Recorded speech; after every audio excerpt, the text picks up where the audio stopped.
Hello, good morning. Welcome છે તમારું અમારા નવા બ્લોગમાં. તો અત્યારે વાગી ગયા છે 10:30 અને આજે તો સવારની 8 વાગ્યાની લાઇટ જતી રહી છે. આ તો વહેલું બધું કામ પતી ગયું છે, ખાલી હવે જમવાનું બનાવવાનું બાકી છે. તો એ હમણાં ભીંડાનું શાક અને રોટલી કરવી છે, તો હમણાં પતાવી દઈશ કામ. સવારની લાઇટ જતી રહી છે, તો ગરમી એટલી પડે છે અને બહુ ગરમી લાગે છે. હવે ખબર નહીં કેટલા વાગે લાઇટ આવે છે. તો બંને જોઈએ અહીંયા એ બે પણ આજે જલ્દી નાઈને તૈયાર થઈ ગઈ છે. પવન પાછળથી આવે પણ એટલો બધો તો કંઈ પવન આવતો નહીં. તો અત્યારે તો બહુ જ ગરમી લાગે છે, અતિશય લાગે છે. થોડી વાર પવન આવે છે અને પાછો બંધ થઈ જાય છે. લગભગ તો 2-2:30 વાગે લાઇટ આવશે. હજુ તો 10:30 જ થાય છે. હવે ખબર નહીં કેટલા વાગે લાઇટ આવે છે. બાજુવાળા કાકા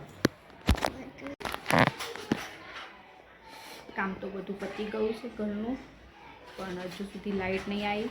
બપોરના વાગી ગયા છે 12 અને એવી ગરમી પડે છે અત્યારે. હવે જેમ જેમ બપોર થતી જાય છે એમ ગરમી વધારે પડતી જાય છે. તો અત્યારે તો બહુ બાપ મારે છે અતિશય. જે પેલા સવારે તો ઠંડો પવન આવતો તો એ પણ બંધ થઈ ગયો. તો ઝીણું ગરમીના લીધે ગરમી લાગે છે. અમારે એને વધારે ગરમી લાગે છે ઝીણુંમાં. તો હું ઝીણું પવન નાખું છું, પણ પવન ખાઉં છું. જો બદલે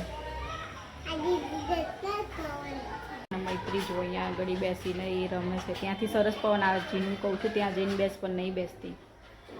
ત્યાંથી મસ્ત બહારથી પવન આવે છે, પણ જીનું બેસતા જોર આવે ત્યાં. એ અહીંયા બેઠી છે.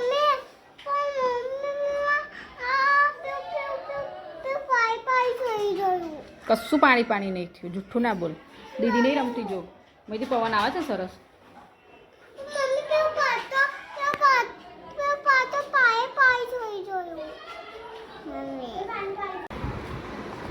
લાઇટ લગભગ છે ને અત્યારે તો સાંજના વાગી ગયા છે 5:30 અને લાઇટ લગભગ આવી હતી 12:30-1 વાગે. અને મોબાઈલમાં ચાર્જિંગ પણ નહોતું એટલે બ્લોગ નહોતો ઉતારી શકી, કારણ કે લાઇટ મોડાઈ અને પછી જમવા બેઠા અને બધું ઘરનું કામ પતાવીને એમાં મોડું થઈ ગયું હતું.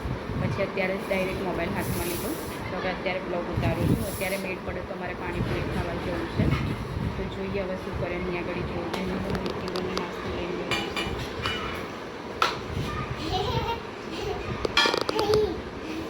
મૈત્રીને જીમ અત્યારે નાસ્તો કરવા બેઠી છે ને હું હમણાં બેઠી છું થોડી વાર. હવે સવારે ભીંડા બનાવતા નહોતા બનાવ્યા, ખાલી દહીં વઘારીશું. તો અત્યારે ભીંડાનું શાક બનાવી દઈશ અને રોટલી બનાવી દઈશ. તો ભીંડા ધોઈને મૂક્યા છે, સાફ કરીને હમણાં એને કાપી અને પછી એનું શાક બનાવી દઈશ. અને પહેલાં અમે લોકો જવાશે તો જઈ આવીશું પાણીપુરી ખાવા, કારણ કે બહુ દિવસ થઈ ગયા ખાધે.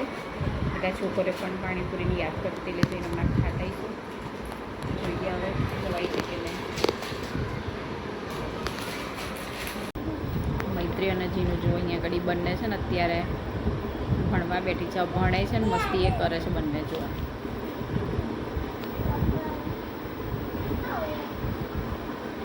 એને શું કહેવાય? હા, હિપોપોટેમસ.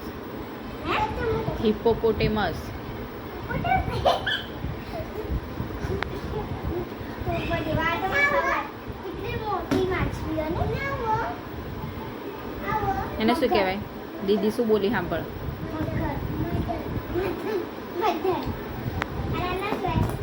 તો અત્યારે હું ભીંડાનું શાક બનાવું છું અને મૈત્રી અને જીનું ગઈ છે બહાર. જો ઘરમાં કેવું કરી ગઈ છે.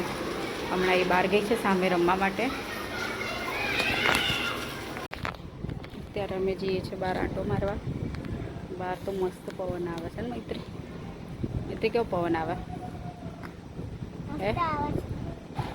મૈત્રી પપ્પાને 2 જણા જો બાઇક કાઢે છે. પવન તો એટલો મસ્ત આવે. ઘરમાં ગરમી લાગે, બહાર તો સરસ ઠંડો પવન આવે છે.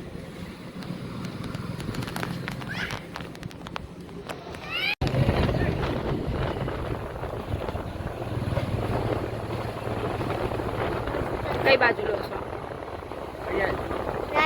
કઈ અહીંયા નહીં જવું.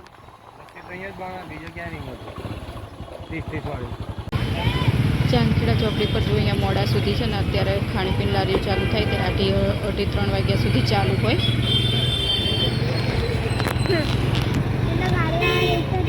શું જોતો હતો? હે?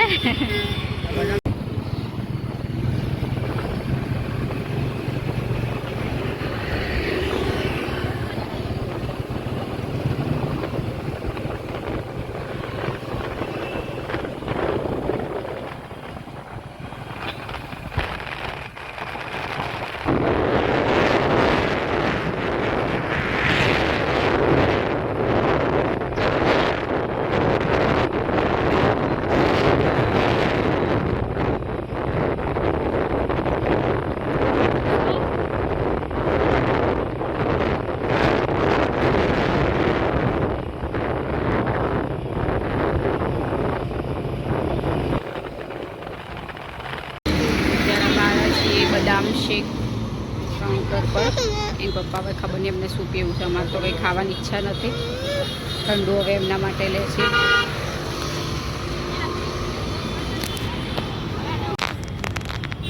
ગરમ પીએ છે દૂધ પી નાખીશું. પિંક કલર મસ્ત હમ ના